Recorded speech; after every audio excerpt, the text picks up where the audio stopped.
What's going on, everybody? Thanks for joining me again. So summer is definitely upon us here in St. Louis. Over the last week or 2 weeks, we've had temperatures definitely coming up on the rise, going into the high 80s, low 90s, and in those days that it's been in the 80s or 90s, it's definitely been feeling like it's been into the mid or high 90s just because of the high humidity we've been getting. But overall, I felt like spring was really good, definitely better than last year. Our temperature stayed cooler longer, and we were getting more rain, so it just allowed the turf to get more established and ready for this hot, humid summer that we're about to endure. So with that heat and humidity, I am starting to see some fungus in the yard, specifically rust and brown patch. I did apply a preventative fungicide back in the beginning of May, but I know the efficacy of that is run out at this point because you're supposed to reapply it 30 days after each application for preventative purposes. And I just didn't get that application down because I thought I was kind of past that humidity stage and I wasn't planning on getting any more, and I didn't want to put anything down that was going to be wasteful. So what I will be doing in the coming weeks, if not this weekend, is applying Disease X again at the curative rate, which is I think roughly 4 pounds per 1,000.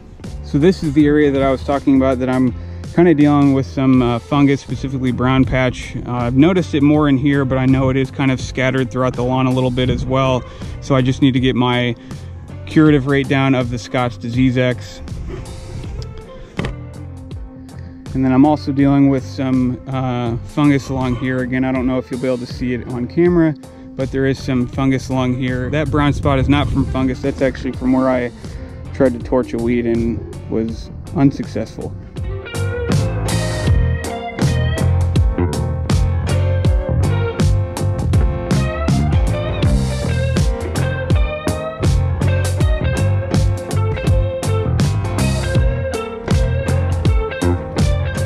So as you can see, this area is one area that I noticed I had some rust, and I have noticed it throughout the lawn a little bit, but this is the area I first noticed it in. So since I've been sharing with you guys kind of what I'm doing each round on my fertility program this year, what I wanted to do is kind of talk to you guys about what I'm planning on doing this summer, specifically through the months of June to August, maybe into September, depending on how the weather goes this year. So as most of you may or may not already know this, summer months are generally not a good idea to be pushing a lot of growth with cool season turf, especially if you live in an area where you're going to be getting a lot of heat, potential drought, maybe humidity, and all of that together, combining that with getting potential disease in the lawn. But with that doesn't mean we shouldn't be applying something to the lawn to continue helping build that soil profile, while also just giving some spoon feedings of nitrogen applications. And this is another good time to be applying some micronutrients to the soil to continue feeding the turf and also, like I said, build that soil profile.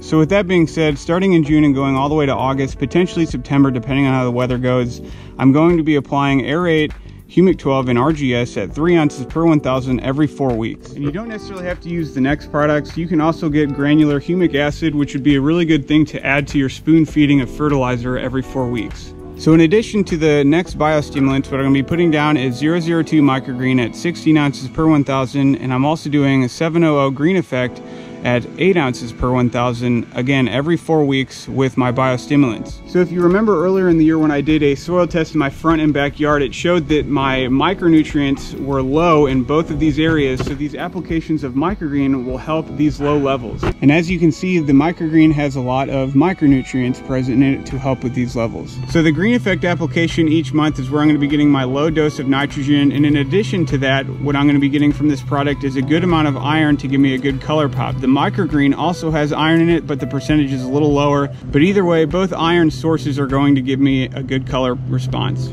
So I know the amount of nitrogen I'm getting from this product per application is extremely low, but again, I'm not trying to push a ton of growth throughout these summer months. All I'm trying to do is just give it a little bit of nitrogen, plus the humic acid coming from all these products will kind of help optimize that nitrogen to help the plant utilize that nitrogen a little bit more efficiently. So like I said earlier, you don't necessarily have to be using the next products like I am throughout the summer. You can really use any fertilizer, making sure your application rate is really low as far as nitrogen goes. Maybe not trying to shoot somewhere around a 1/4 pound of nitrogen, definitely not trying to go any more than that. And then you can also apply some granular humic acids in addition to that. So the reason why you don't want to be putting a lot of high nitrogen applications down on the lawn right now during this time of the summer, especially for cool season lawns, because you will be dealing with a lot of that heat and humidity, and putting applications of high nitrogen down at a time can just encourage disease and stress out the grass even more during these times of stress. So trying to minimize the amount of stress that you can control during these summer months is only going to help the turf and grass stay healthier for a longer time period. Remember, only worry about controlling what you can control, because weather is one thing that is completely out of our hands. My impatiens are looking good. My wave petunias are starting to wave and spread. They're looking real good.